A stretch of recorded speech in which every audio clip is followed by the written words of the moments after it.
That snaps for losers, man. I don't get involved in that stuff, but Angel Rashad Milligan rolling out. That's a good question. Brandon, you want one quick question? We can't ask Rashad questions. Hey, Here we Rashad. go. So this is a shout out to Phil Lewis once again, my brethren. Detroit native, deputy editor of the Huffington Post over there in Washington, D.C., and the Washington BJ president. Y'all subscribe to his newsletter. What I'm reading, it's a great newsletter, Substack, everything like that. It comes in mail. I don't know how often it comes in the mail. It just pops up in my email when it pops up, and it's always some good stuff. So salute to Phil. I don't know. Bro, Phil is just like, he's so I know I'm guessing whatever. He's so like cool, bro.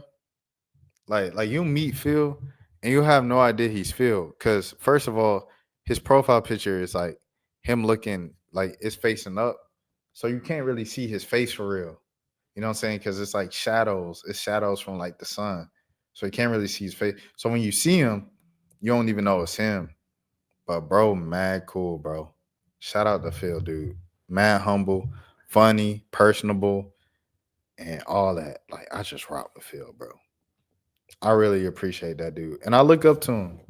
I'm not even gonna lie to you. I look up to him like as a big brother in the industry. He really holds you down and stuff like that. Shout out Phil. All right, cool. So with that being said, we're going to MSNBC.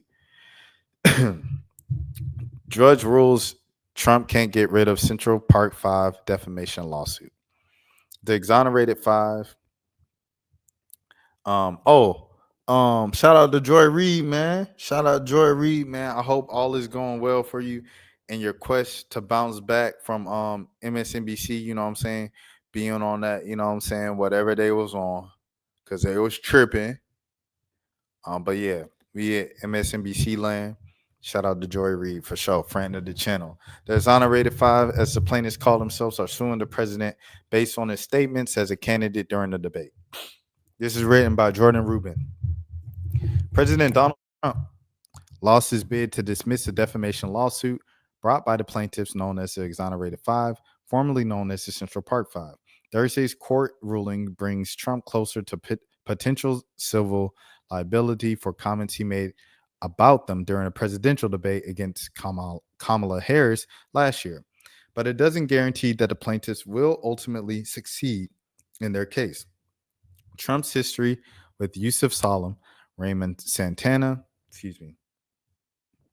Kevin Richardson, Antron Brown, and Corey Wise dates back decades.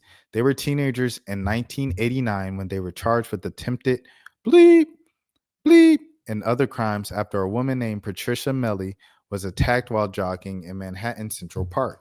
Before they were indicted, Trump took out a full-page newspaper advertisement, not naming but clearly referring to them.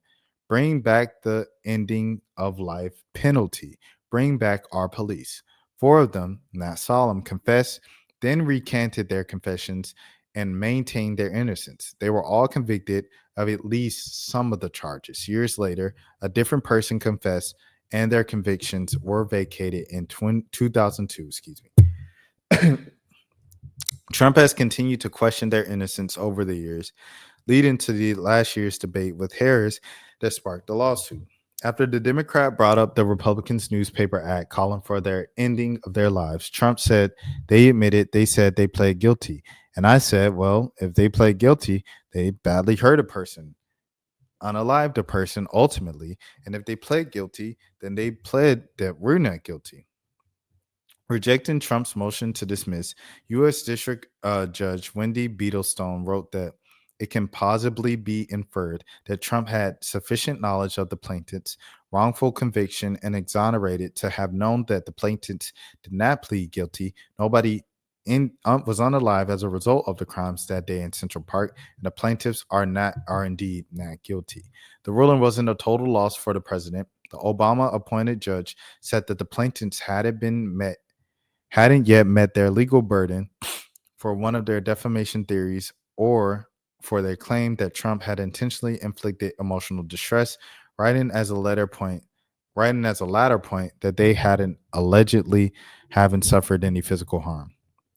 While the civil case's fate is still to be determined, the ruling is that is a reminder that unlike some of Trump's legal exposure that vanished upon his election, other exposure remains. So yeah, they're saying that this is still a thing. Is this Don Lemon? What's this Don Lemon thing? Oh, Blavity. It's an advertisement, pop-ups. All right, cool. Shout out Don Lemon, friend of the channel as well.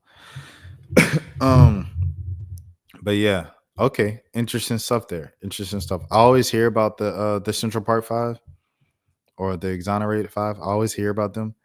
Like, and then in terms of people talking about like Trump's a racist, and they're like, just ask the Central Park Five, just ask the Exonerated Five. And I don't know if I ever knew the full story. So that was, I guess, nice just hearing and stuff like that. Shout out to Phil for posting it. Shout out to these 5 brothers, man. Salute to y'all brothers, man, for sure. Okay. Next story. What we gonna do? We gonna do this. We gonna do this. I got a couple things now. All right, we'll go with this one. Okay. That steps for losers, man. I don't get involved in that stuff, but Angel Rashad Milligan rolling out. That's a good question. Brandon, We you want one can't quick question? ask Rashad a question. Hey, Rashad.